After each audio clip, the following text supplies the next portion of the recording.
year, and then, yeah. Una? Yeah. Hello, I'm Isenet Tumlos, second year BS Entrepreneurship.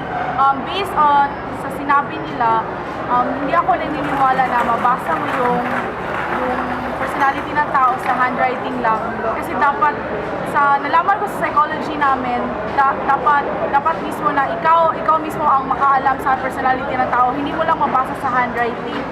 And dapat ma-prove mismo ng mga scientist or other na mga supreme sa atin or mas nakaalam na may knowledge para mas malaman natin kung mabasa talaga. Kung bakit handwriting mo, pangit din pala personality mo. Tapos kung maganda pala ang handwriting mo, maganda din pala personality mo. So dapat talaga within yourself and dapat malaman mo sa sarili mo na kung paano talaga personality mo at hindi doon mag-base mismo sa handwriting mo.